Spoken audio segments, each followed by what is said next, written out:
السلام علیکم ورحمۃ اللہ وبرکاتہ، خیریت سے ہیں؟ بسم اللہ الرحمن الرحیم، الحمد للہ رب العالمین والعاقبۃ للمتقین والصلاۃ والسلام علی سید الانبیاء والمرسلین، اللہم صلی علی محمد وعلی آل محمد کما صلیت علی ابراہیم وعلی آل ابراہیم انک حمید مجید، اللہم بارک علی محمد وعلی آل محمد کما بارکت علی ابراہیم وعلی آل ابراہیم انک حمید مجید۔ قال رسول اللہ صلی اللہ علیہ وسلم صوموا لرؤیتہ وافطروا لرؤیتہ، او کما قال علیہ الصلاۃ والسلام۔ اللہ رب العزت کے فضل سے، اس کی عافیت سے ہمارا یہ کورس آج آخری دن ہے۔ ہم کوشش کریں گے انشاءاللہ کہ جو پوائنٹس اشتہار میں دیے گئے تھے، جن عنوانات کا اعلان کیا گیا تھا، وہ تقریباً سارے ہو جائیں۔ 4 اہم عنوانات ہمارے رہتے ہیں۔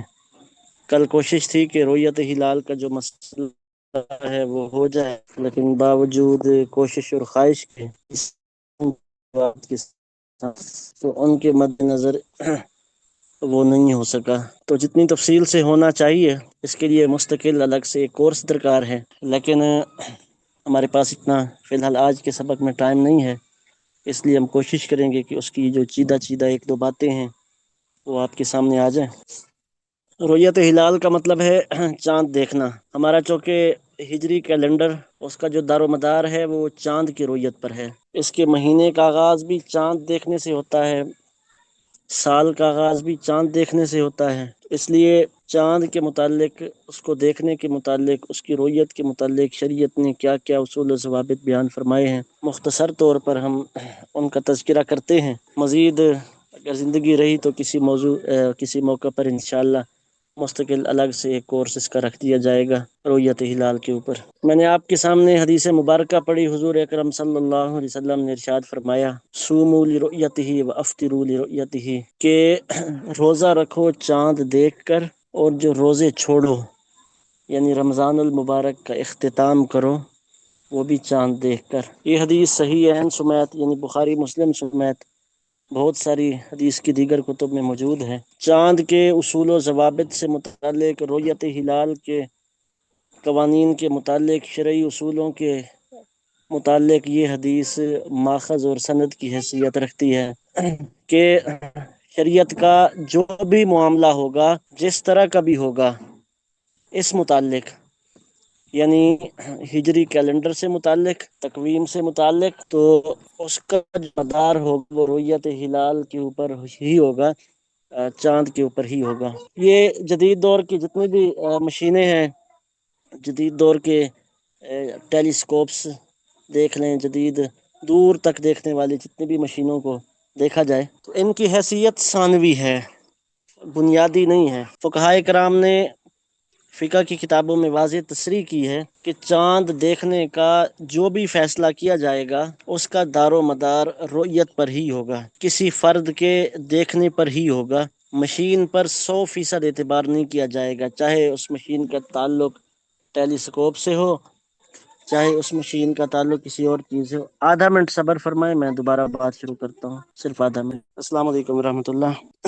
تھوڑا آواز کا ایشو آ رہا تھا، وہ تھوڑا میں نے سیٹ کیا۔ تو بات یہ چل رہی تھی کہ جو بنیادی چیز ہوگی وہ رؤیت ہوگی۔ شخص خود اپنی آنکھوں سے چاند کو دیکھے گا، پھر شریعت مطہرہ فیصلہ کرے گی اس کی شہادت کے اوپر، اس کی گواہی کے اوپر، رمضان شروع ہونے کا بھی اور رمضان ختم ہو کر عید الفطر کا بھی، اسی طرح ہر مہینے کا بھی۔ پھر اس کے اندر معیار کیا ہے کہ کتنے لوگ چاند دیکھیں تو ان کی گواہی قبول کی جائے گی، کتنوں کی قبول نہیں کی جائے گی۔ فقہ حنفی کے صحیح قول کے مطابق اگر تو موسم بالکل صاف ہو، بالکل ہی صاف، پھر کم از کم اتنے لوگ چاند دیکھیں کہ جو اسلامی حکومت کا قاضی ہو یا مسلمانوں کی حکومت نے جو کمیٹی بٹھائی ہوئی ہے اس مقصد کے لیے، وہ بھی قاضی کے قائم مقام ہوگی، تو اسے یقین آ جائے کہ اتنے لوگ کم از کم جھوٹ نہیں بول سکتے۔ کوئی چاہے لاہور میں دیکھے، کراچی میں دیکھے، پشاور میں دیکھے، جہاں بھی دیکھے، کم از کم اتنے لوگ ہوں۔ اسے شریعت کی اصطلاح میں خبر متواتر کہا جاتا ہے۔ تو اس کی تعیین بعض حضرات نے کرنے کی کوشش کی ہے کہ کتنے لوگ ہوں، بعض نے 10 کہے ہیں، بعض نے 20 کہے ہیں، بعض نے 30 کہے ہیں۔ بہرحال کم از کم اتنے لوگ ضرور ہوں کہ کمیٹی کو یقین آ جائے کہ اتنے لوگ جھوٹ نہیں بول سکتے۔ اور اگر جو مطلع ہے، آسمان ہے، ابر آلود ہو، موسم صاف نہ ہو، بادل ہوں، تو پھر بعض حضرات فرماتے ہیں کہ ایک شخص کی گواہی کافی ہوگی، بعض کہتے ہیں دو، اور بعض حضرات کہتے ہیں کہ 3 افراد گواہی دے دیں اس معاملے کی کہ ہم نے اپنی آنکھوں سے چاند دیکھا ہے۔ تو اگر قاضی یا وہ کمیٹی اس کو یقین بھی ہو اور وہ شخص عادل بھی ہو، عادل ہونے کا مطلب یہ ہے کہ اس شخص کے اوپر کم از کم کسی کبیرہ گناہ کی تہمت نہ ہو، یا لوگوں کے اندر جھوٹا مشہور نہ ہو، اس طرح کی کوئی اس کی صورتحال نہ ہو، یا کسی معاملے کے اندر جھوٹ کی وجہ سے اس کی گواہی پہلے رد کی گئی ہو۔ اگر ایسے معاملات نہ ہوں تو پھر 2 یا 3 افراد کی گواہی بھی اس معاملے میں کافی ہو جائے گی، اگر مطلع صاف نہ ہو تو، ابر آلود ہو تو، کیونکہ اس وقت پھر سب کا دیکھنا مشکل ہو جائے گا۔ یہ ہے بنیادی اصول رویت کا۔ اب اگلی بات یہ ہے کہ حکومت جو کمیٹی بٹھائے گی، گورنمنٹ، اصل بات تو یہی ہے کہ حکومت چاہے مکمل طور پر خلافت اسلامیہ کے درجے میں ہو، یعنی مکمل شرعی نظام نافذ ہو، یا اگر حکومت خلافت اسلامیہ کے درجے میں تو نہیں ہے لیکن کم از کم مسلمانوں کی حکومت ہے، کہ وہاں رہنے والی اکثریت بھی مسلمان ہیں اور حکومت کے اندر جو لوگ موجود ہیں وہ بھی مسلمان ہی ہیں، چاہے آگے کتنے درجے کے مسلمان ہیں اس سے بحث نہیں ہے۔ تو وہ جو کمیٹی بٹھائیں گے اس معاملے میں، جسے رویت ہلال کمیٹی کہا جائے گا، تو ان کا فیصلہ اس پورے ملک پر نافذ ہوگا، اور اس ملک کی جو عوام ہوگی اس کے اوپر ضروری ہوگا کہ اس حکومت کی بٹھائی ہوئی جو کمیٹی ہے اس کے فیصلے کو مانتے ہوئے اس کے مطابق رمضان المبارک شروع بھی کریں اور عید بھی کریں اور دوسرے حساب کتاب بھی اسی کے مطابق کریں۔ اگر بالفرض اس کمیٹی نے کسی معاملے کے اندر غلطی کی، خطا کی، تو اس کی جواب دہ بری و ذمہ ہو یا جواب دہ ہو اللہ کے ہاں وہی کمیٹی ہوگی، عام شہری نہیں ہوگا۔ ہاں یہ ہے کہ ایک شخص نے اپنی آنکھوں سے چاند کو دیکھا، رمضان المبارک کے چاند کو اپنی آنکھوں سے اس نے دیکھا، اور دوسرا کوئی اس کے ساتھ گواہی دینے والا موجود نہیں تھا، وہ اکیلا ہی تھا، یا 2 بندے تھے یا 3 بندے تھے بالفرض فار ایگزامپل، لیکن حکومتی کمیٹی نے اس کی گواہی کو رد کر دیا، کسی بھی وجہ سے انہوں نے قبول نہیں کیا، انہیں اعتبار نہ آیا، تو عمومی جو عوام ہوگی وہ تو کمیٹی کے مطابق ہی آگے سارے معاملات کرے گی، لیکن جس شخص نے اپنی آنکھوں سے چاند دیکھا ہے، فقہائے کرام نے فرمایا کہ چاہے کمیٹی نے اس کا فیصلہ قبول نہیں کیا، اس کی شہادت قبول نہیں کی، اس کے اوپر احتیاطاً لازم اور ضروری ہے کہ وہ روزہ رکھے، کیونکہ اس نے خود دیکھا ہے۔ اجتماعی معاملات کے احکامات بعض اوقات الگ ہو جاتے ہیں، انفرادی معاملات کے الگ ہوتے ہیں، تو اس کے اوپر عمل کرتے ہوئے وہ دیکھے گا، رکھے گا رمضان کا روزہ احتیاطاً۔ اس معاملے کا ایک اہم مسئلہ رویت ہلال کا جو اس زمانے میں بہت زیادہ چل رہا ہے، وہ یہ ہے کہ ایک ملک کے اندر چاند نظر آ گیا جبکہ اس کے ساتھ والے دوسرے ملک میں نظر نہیں آیا، تو کیا دوسرا ملک بھی ان کے ساتھ، ان کی اتباع کرتے ہوئے، ان کے ساتھ ملتے ہوئے اپنا رمضان، اپنی عید ان کے ساتھ کر سکتا ہے یا نہیں کر سکتا؟ کہ ہر ملک کا الگ الگ اعتبار ہوگا۔ سب سے پہلی بات تو یہ سمجھی جائے کہ جب مسلمانوں کی ایک حکومت ہو، ایک سلطنت ہو، ایک خلافت کے تحت ہو، ایک امیر المومنین ہو، اس کا حکم تو یہ ہے کہ جب حکومت کی طرف سے اعلان ہو جائے گا کہ چاند نظر آ گیا ہے، کل سب لوگ روزہ رکھیں، تو پھر پوری سلطنت اسلامیہ پر اس کے مطابق عمل کرنا ضروری اور لازمی ہوگا، چاہے کسی علاقے میں چاند نظر آئے چاہے نہ آئے۔ لیکن موجودہ دور جس میں ہم رہ رہے ہیں اس میں صورتحال تھوڑی مختلف ہو گئی ہے، باؤنڈریز بن گئی ہیں، سرحدیں بن گئی ہیں، سرحدات میں تقسیم آ گئی ہے، ملکوں کے اندر چھوٹے چھوٹے ملک بن گئے ہیں، چھوٹی چھوٹی سرحدیں بن گئی ہیں، تو اس صورتحال میں حکم اور معاملہ کیا ہوگا؟ کئی لوگ سعودی عرب کو بنیاد بناتے ہیں کہ ہمارا وہ سینٹر ہے، ہمارا مرکز ہے، ہمارا جو قبلہ ہے وہ وہیں پر ہے، تو ہم ان کے ساتھ ہی کریں گے، چاہے پاکستان میں نظر آئے یا نہ آئے، چاہے کسی اور ملک میں نظر آئے یا نہ آئے۔ اس معاملے میں فقہائے کرام کے کتب کے اندر 3 قسم کی آراء ملتی ہیں، 3 قسم کے اقوال ملتے ہیں۔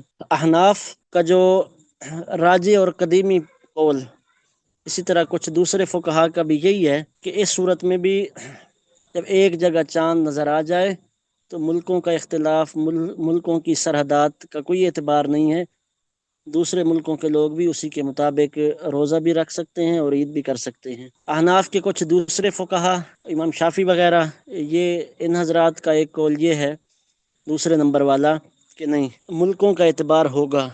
اگر کسی ملک کی سرحد الگ ہو گئی، باؤنڈریز بن گئی، ان کی لائن آف کنٹرول بن گئی، سارا کچھ الگ ہو گیا، تو اب اس ملک کے حساب سے ہی فیصلہ کیا جائے گا۔ اس ملک کی جو کمیٹی بیٹھے گی تو وہی اعلان کرے گی، اس ملک کے لوگوں میں اس حساب سے شہادت قبول کریں گے، تب وہاں پر عید اور رمضان کا اعلان ہوگا، دوسرے ملک کا اعتبار نہیں ہوگا ایک ملک میں۔ اور تیسرا قول بعض احناف کا بھی ہے، کچھ دوسرے فقہا کا بھی ہے، وہ کہتے ہیں کہ جو قریبی ممالک ہوں گے تو وہاں کا اعتبار نہیں ہوگا سرحدوں کا، وہ ایک ہی دن کریں گے، اور جو زیادہ دور ہو جائیں گے، یعنی اتنے دور کہ وہاں سے فرق آ جائے دن کے حساب کا، یعنی اتنے گھنٹوں کا فرق آ جائے کہ چاند کی جو گردش ہے، چاند کی جو عمر ہے وہ اس حساب سے پوری نہیں ہو رہی، تو وہ لوگ پھر چاہے سعودی عرب ہے، چاہے کوئی بھی ملک ہے، تو ان کے ساتھ مل کر وہ رمضان اور عید کا معاملہ نہیں کر سکتے۔ لیکن موجودہ دور کے حنفی فقہا بھی اور پاکستان کے جو بڑے بڑے ادارے ہیں اس وقت کے، جامعہ علوم اسلامیہ بنوری ٹاؤن ہو گیا، دارالعلوم کراچی ہو گیا، مفتی منیب الرحمن صاحب کا ادارہ ہو گیا، ادھر جامعہ اشرفیہ لاہور ہو گیا، اکوڑا خٹک ہو گیا، اہل حدیث حضرات کے بڑے بڑے ادارے ہو گئے، ان سب کا تقریباً متفقہ فتویٰ یہ ہے پاکستان کے حوالے سے اور ملکوں کے حوالے سے کہ ہر ملک کا الگ الگ اعتبار ہوگا۔ کسی بھی ملک کے اندر اس ملک کی جو کمیٹی بیٹھے گی تو وہ اپنے حساب سے فیصلہ کرے گی شہادت کو دیکھتے ہوئے۔ اگر وہاں پر چاند نظر آ گیا، انہوں نے شہادت اتنے لوگوں کی قبول کر لی، یا عام آنکھ سے تو نظر نہیں آ سکا لیکن ٹیلیسکوپ سے اس طرح چاند نظر آ گیا کہ وہ عام آنکھ کی طرح ہی تھا، تو بس اس کا اعتبار کیا جائے گا۔ اور پاکستان والوں کے لیے لازم نہیں ہے کہ وہ سعودی عرب کے ساتھ یا افغانستان کے ساتھ یا کسی اور ملک کے ساتھ مل کر عید کریں، پاکستان کی الگ سے کمیٹی ہوگی، الگ سے وہ گواہیاں لیں گے، اور جو فیصلہ وہ کمیٹی کر دے گی تو اسی فیصلے کو ہی معتبر مانا جائے گا۔ اور راجے اور بہترین اور عقل کے قریب بھی یہی قول لگتا ہے کہ اسی پر ہی فتویٰ ہونا چاہیے۔ تو یہ کچھ باتیں تھیں رؤیت ہلال کے حوالے سے جو آپ کے سامنے آ گئی۔ امید ہے کہ کچھ نہ کچھ یہ کنسیپٹ بیٹھ گیا ہوگا۔ مزید اگر کسی ساتھی کا کوئی سوال ہو تو وہ اخیر میں انشاءاللہ آج مجلس رکھیں گے، چاہے 40 منٹ ختم ہی ہو گئے تو 40 منٹ کے بعد دوبارہ جوائن کر کے سوال و جواب کی مجلس کریں گے انشاءاللہ مختصر۔ آج ہمارا اگلا موضوع ہے ہجری تقویم اور اہم اسلامی فرائض۔ یہ جو ہجری کیلنڈر ہے، اسلامی فرائض کے ساتھ اس کا بہت گہرا تعلق ہے۔ شریعت کے جتنے بھی بنیادی فرائض ہیں جن کا تعلق وقت کے ساتھ ہے، تو وہ شمسی یعنی سورج کے کیلنڈر کے حساب سے نہیں رکھے گئے، قمری کیلنڈر، ہجری کیلنڈر کے حساب سے رکھے گئے ہیں۔ رمضان المبارک، اس کا تعلق ہجری کیلنڈر کے ساتھ ہے، اسی کے مطابق ہی روزوں کا حساب کتاب لگایا جائے گا۔ عید الفطر کا تعلق بھی ہجری کیلنڈر سے ہے، اسی کے مطابق حساب لگایا جائے گا۔ ذوالحجہ کے اندر جو حج کا دن آئے گا تو اس کا حساب بھی ہجری کیلنڈر کے ساتھ ہی ہے۔ عورت جو عدت گزارے گی، عدت وفات 4 ماہ 10 دن، تو اس کا جو بنیادی تعلق ہے وہ بھی ہجری مہینے کے ساتھ ہے، یعنی 4 ماہ 10 دن جو عورت گزارے گی وہ انگریزی مہینے کے حساب سے نہیں گزارے گی بلکہ ہجری مہینے کے حساب سے گزارے گی۔ اس کا ایک اہم مسئلہ سمجھ لیں عدت کے حوالے سے، ویسے بات آ گئی ہے تو میں عرض کرتا چلوں کہ پہلے جب حساب کتاب اتنا وہ نہیں ہوتا تھا، کمیٹیاں بھی اتنی خاص نہیں بیٹھتی تھیں اور صرف رویت کے اوپر ہی اعتبار کیا جاتا تھا، پھر ایک جگہ سے دوسری جگہ خبر پہنچنے میں بھی بعض اوقات بہت وقت لگ جاتا تھا۔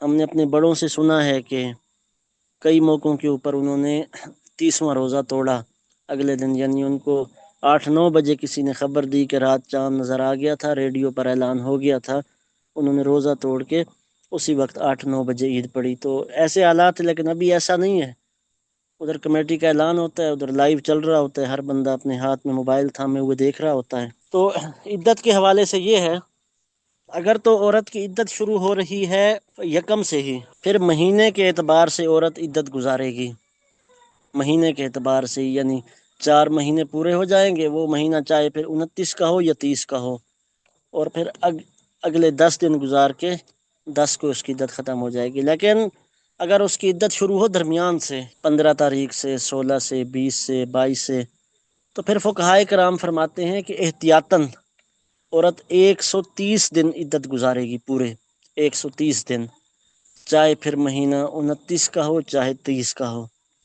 یہ تو تھا اصل راجے کو، لیکن فی زمانہ چونکہ دنوں کا حساب پورا پورا ہو سکتا ہے، مہینوں کا بھی، اس میں کوئی ڈاؤٹ بھی نہیں ہوتا، تو بعض فقہا فرماتے ہیں کہ نہیں، ایسا مسئلہ نہیں ہے، اس وقت بھی 29-30 کے مہینے کے حساب سے ہی مہینہ ختم کر کے تو 10 دن اوپر کر کے تو وہ عورت اپنی عدت مکمل کر لے گی، اس میں کوئی حرج نہیں ہے۔ بہرحال ایک بات درمیان میں آئی تو میں نے عرض کر دی۔ تو یہ جو اہم مسئلہ ہے عدت کا، اس کا تعلق بھی ہجری مہینے کے ساتھ ہے۔ عورت ہجری مہینے کے اعتبار سے عدت گزارے گی، شمسی اور انگریزی مہینے کے حساب سے عدت نہیں گزارے گی۔ یہ تو چند موٹی موٹی مثالیں تھیں فرائض کی اور شرعی احکامات کی جو آپ کے سامنے عرض کر دیں، ورنہ اس کے علاوہ اور بھی کئی سارے معاملات ایسے ہیں جہاں شریعت اسلامیہ نے ہجری کیلنڈر کو بنیاد بنایا ہے۔ اگلا موضوع ہمارا جدید دور میں ہجری تقویم کی اہمیت اور درپیش چیلنجز۔ ہجری تقویم کی اہمیت تو آپ حضرات کے سامنے عرض کر دی تھی کہ ایک تو اس کا تعلق چونکہ چاند سے ہے، چاند کی گردش سے ہے، تو یکسانیت نہیں ہوتی۔ رمضان المبارک کبھی گرمیوں میں آ رہا ہے، کبھی سردیوں میں آ رہا ہے۔ عید الفطر کبھی گرمیوں میں، کبھی سردیوں میں، کبھی موسم بہار میں، کبھی موسم خزاں میں۔ ہم نے گرمیوں کے، شدید گرمیوں کے روزے بھی رکھے ہیں، اور ابھی 1-2 سال سے الحمدللہ رمضان المبارک کافی اچھے موسم میں آ رہے ہیں۔ اب آئندہ سے آہستہ آہستہ یہ سردیوں کے اندر داخل ہوتا چلا جائے گا۔ عید الاضحیٰ یہ بھی کبھی گرمیوں میں آئے گی، کبھی سردیوں میں آئے گی، تو یہ ایک طرح کا تفاوت رہے گا، یکسانیت نہیں رہے گی۔ تو اس تفاوت کا فائدہ یہ ہوتا ہے، طبیعت کے اندر تھوڑی دلچسپی برقرار رہتی ہے، شگفتگی برقرار رہتی ہے، بوریت نہیں ہوتی طبیعت کے اندر۔ ورنہ انگریزوں کا حساب دیکھ لیں، یہ شمسی کیلنڈر کا، انگلش کیلنڈر کا، تو جو بھی چیز ہے وہ ایک ہی موسم میں آئے گی بالکل۔ یعنی جو مئی، جون، جولائی، اگست، یہ 4 مہینے مستقل شدید گرمیوں کے ہیں۔ دسمبر، جنوری یہ 2 مہینے سخت سردیوں کے ہیں۔ فروری اور مارچ یہ موسم بہار ہے۔ اسی طرح یہ اکتوبر، نومبر یہ موسم خزاں ہے۔ تو یہ مہینے مستقل انہی موسموں کے اندر آتے ہیں، اس میں کوئی تبدیلی نہیں ہوتی۔ لیکن ہجری کیلنڈر کا فائدہ یہ ہے کہ اس میں تبدیلی ہوتی رہتی ہے، ایک ہی مہینہ کبھی کسی موسم میں آئے گا، کبھی کسی موسم میں آئے گا۔ درپیش چیلنجز کیا کیا ہو سکتے ہیں ہجری کیلنڈر کو؟ اللہ رب العزت نے مسلمانوں کے لیے اس کیلنڈر کو کی اہمیت بیان فرمائی۔ بیان فرمانے کا مطلب یہ ہے کہ رسول اللہ صلی اللہ علیہ وسلم نے اسی کیلنڈر کو آگے جاری فرمایا، اور نبی کبھی بھی کوئی بات اپنی طرف سے نہیں کہتا۔ وما ينطق عن الهوى ان هو الا وحی یوحی، قرآن مجید کہتا ہے کہ پیغمبر کی طرف وحی کی جاتی ہے، پھر پیغمبر بولتا ہے۔ حضرت عبداللہ بن عمر بن عاص رضی اللہ عنہ فرماتے ہیں، بخاری شریف میں ہے، کہتے ہیں کہ رسول اللہ صلی اللہ علیہ وسلم جو بھی ارشاد فرمایا کرتے تھے میں اس کو لکھ لیا کرتا تھا، ہر بات۔ تو کیا ہوا، کچھ صحابہ نے مجھے کہا کہ یہ آپ کیا کام کرتے ہیں؟ نبی علیہ الصلوۃ والسلام کبھی خوشی کے عالم میں ہوتے ہیں، کبھی غم کے عالم میں ہوتے ہیں، کبھی طبیعت کسی طرح کی ہوتی ہے، تم ہر بات کیوں لکھتے ہو؟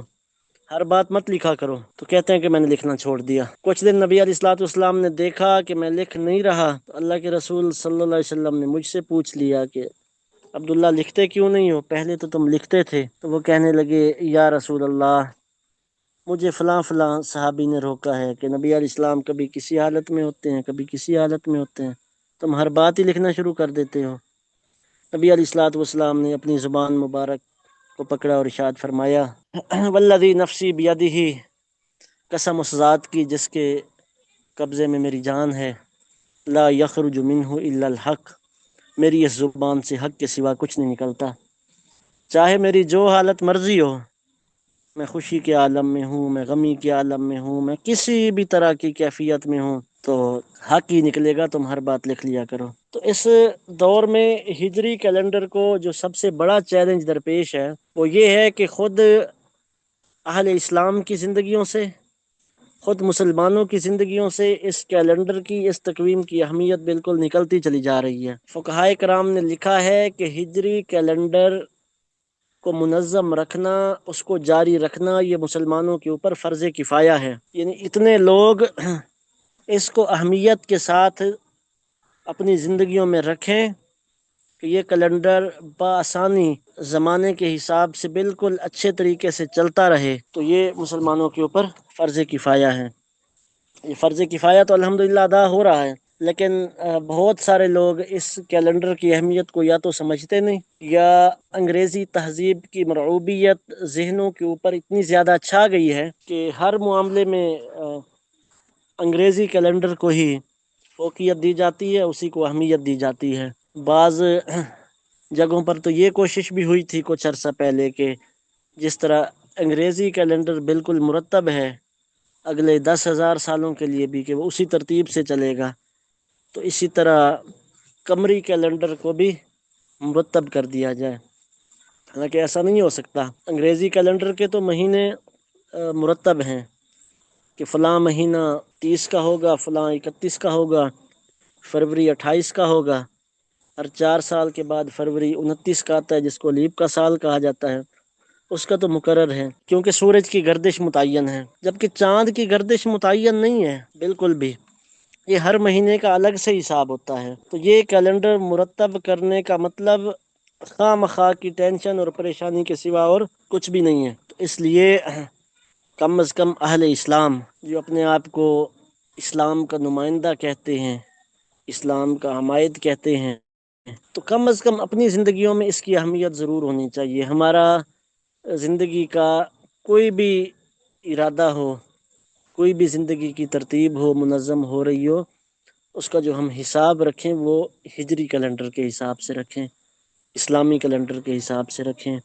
کئی جگہوں پر ہم نے دیکھا ہے، کئی اداروں میں دیکھا ہے کہ وہاں پر جو تنخواہ دی جاتی ہے وہ بھی انگریزی کیلنڈر کے حساب سے نہیں دی جاتی، ہجری کیلنڈر کے حساب سے دی جاتی ہے۔ ہمارا ادارہ جہاں میں نے دورہ حدیث کیا ہے، جامعہ ابو ہریرہ میلسی، تو وہاں ہم نے دیکھا کہ یہ بہت اچھی ترتیب تھی کہ وہاں پر جو تنخواہ جاری ہوتی تھی یا اساتذہ کرام کو وظیفہ جاری ہوتا تھا، وہ انگریزی کیلنڈر کے حساب سے جاری نہیں ہوتا تھا، وہ ہجری اور اسلامی کیلنڈر کے حساب سے جاری ہوتا تھا۔ یہ چیز میں نے اور بہت ساری جگہوں پر نہیں دیکھی۔ تو کم از کم جو خود دیندار طبقہ ہے اسے چاہیے کہ اس چیز کو زیادہ عام کرنے کی کوشش کرے، فروغ دینے کی کوشش کرے۔ ہم اپنی زندگیوں میں خود جب تک اس کیلنڈر کی اہمیت کو نہیں لائیں گے تو دوسروں کے اندر اس کی اہمیت کیسے پیدا کر سکیں گے؟ سب سے پہلے تو اپنے اندر اہمیت ہوتی ہے، اپنے اندر نہ ہو اور دوسروں کو جتنا مرضی اہمیت دلاتے رہیں کسی چیز کی تو وہ چیز خاک اثر کرے گی۔ زبان کے اوپر وہ الفاظ ہی جاری نہیں ہوتے اگر اپنا عمل کسی چیز پر نہ ہو۔ زبان کے اوپر وہ الفاظ ہی جاری نہیں ہوتے جو کسی دوسرے کو عمل پر آمادہ کر سکیں۔ اللہ رب العزت عافیت فرمائے۔ ہمارا آخری موضوع، آخری ٹاپک، ہجری سال کی یاد دہانی، آغاز کا مسنون طریقہ اور محاسبہ نفس کا اہم موقع۔ ہجری سال الحمدللہ شروع ہو گیا ہے، تو کل سے ہی آغاز، کل شام سے اس کا ہو گیا تھا الحمدللہ۔ آغاز کا جو مسنون طریقہ ہے وہ آپ جانتے ہوں گے کہ اللہ رب العزت کی عبادت کے ساتھ، اللہ رب العزت کی کبریائی اور بڑائی کے ساتھ اس کا آغاز کیا جائے۔ سورۃ الفتح بھی بعض حضرات نے بہت فوائد لکھے ہیں۔ فتح کا معنی کھولنے والے، تو ہمارا پورا سال آسانیوں سے، کشادگی سے، رزق میں وسعت سے کھل جاتا ہے۔ جنہوں نے سورۃ الفتح سال کے آغاز پہ پڑھی ہے تو بہت اچھا ہے، جنہوں نے نہیں پڑھی تو وہ آج پڑھ لیں، انشاءاللہ کچھ نہ کچھ فوائد تو حاصل ہو ہی جائیں گے۔ اور محاسبہ نفس کا اہم موقع، سال جب شروع ہوتا ہے اگلا، بعض لوگ برتھ ڈے مناتے ہیں، سالگرہ مناتے ہیں، موم بتیوں کو پھونکتے ہیں، کیک کاٹتے ہیں، وہ کہہ رہے ہوتے ہیں کہ ہماری زندگی کا 1 سال بڑھ گیا، ہم پہلے 31 کے تھے تو اب 32 کے ہو گئے، پہلے 15 کے تھے تو اب 16 کے ہو گئے۔ حالانکہ سوچنے کی بات یہ ہے کہ ہماری زندگیوں کا سال بڑھا نہیں ہے، سال کم ہوا ہے۔ ہماری زندگی اگر 80 سال کی تھی تو کسی نے 40 سال گزار لیے ہیں تو ابھی 39 سال رہ گئے۔ کسی نے 26-27 سال گزار لی ہیں تو اس کے اسی حساب سے رہ گئے۔ تو زندگیوں کے اندر 1 سال بڑھا نہیں ہے، بلکہ زندگیوں کے اندر 1 سال کم ہوا ہے۔ اس حساب سے تو یہ چاہیے تھا کہ ہم اپنی قبر کی فکر کرتے، اپنی آخرت کی فکر کرتے، ہمارا اصلی گھر جو کہ جنت ہے ہم اس کے لیے تیاری کرتے، اپنی قبر کو یاد رکھتے، اپنے آگے والے برزخ کے سارے معاملات کو یاد رکھتے، اور رکھنے والے رکھتے بھی ہیں۔ اللہ رب العزت ان کو مزید توفیق عطا فرمائے۔ لیکن عام طور پر یہ جو سال شروع ہوتے ہیں، بالخصوص جو انگریزی سال شروع ہوتا ہے، تو اس کے اوپر ہمارے نوجوانوں کی ایسی ہلٹ بازی، بون فائر اور اس طرح کے جو معاملات کیے جاتے ہیں، تو بہت زیادہ شریعت کے اصولوں کو پامال کیا جاتا ہے، اس میں فحاشی ہوتی ہے، اس میں بے حیائی ہوتی ہے، اللہ رب العزت کو ناراض کرنے والا ہر کام اس کے اندر ہوتا ہے۔ لیکن ہمارا تو سال محرم الحرام سے شروع ہوتا ہے، تو یہ سال اللہ رب العزت کی رضا کے ساتھ، اللہ رب العزت کی پاکی بیان کرنے کے ساتھ شروع ہوگا، اور سال کے شروع کے دن جس طرح گزر جائیں گے تو پھر سال کے آخر تک اسی طرح ہی ہماری زندگی چلتی رہے گی۔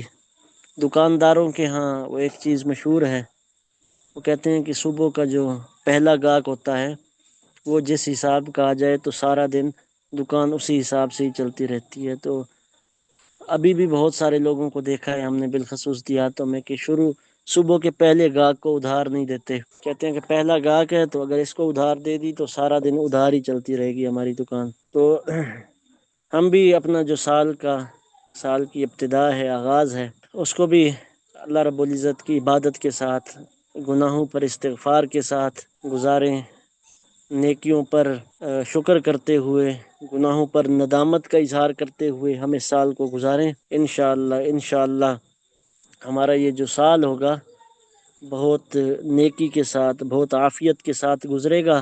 نہیں معلوم ہم میں سے کس کی کتنی زندگی باقی ہے، کسی کی زندگی میں 10 سال باقی ہیں، 10 مہینے باقی ہیں، 10 دن باقی ہیں، کوئی پتہ نہیں، یا کتنا عرصہ باقی ہے۔ تو جتنی بھی زندگی ہے وہ ہم اللہ رب العزت کے احکامات کے تابع ہو کر گزار لیں۔ موت کسی سے پوچھ کے نہیں آتی، موت کا فرشتہ 1 منٹ کی مہلت نہیں دیتا، 1 سیکنڈ کی مہلت نہیں دیتا، بس آئے گا، روح قبض کر لے گا۔ تو اللہ رب العزت سے اپنے گناہوں کی معافی کے ساتھ، استغفار کے ساتھ، اللہ رب العزت سے اپنے راستے کی شہادت کے ساتھ یہ دعائیں کرتے ہوئے ہم اپنے سال کا آغاز کریں۔ انشاءاللہ ہماری جو ہے نا دنیا بھی اچھی ہوگی، فی الدنیا حسنہ، اور آخرت بھی اچھی ہوگی، وفی الآخرۃ حسنہ، اور ہمیں جہنم کے عذاب سے بھی خلاصی ملے گی۔ وقنا عذاب النار۔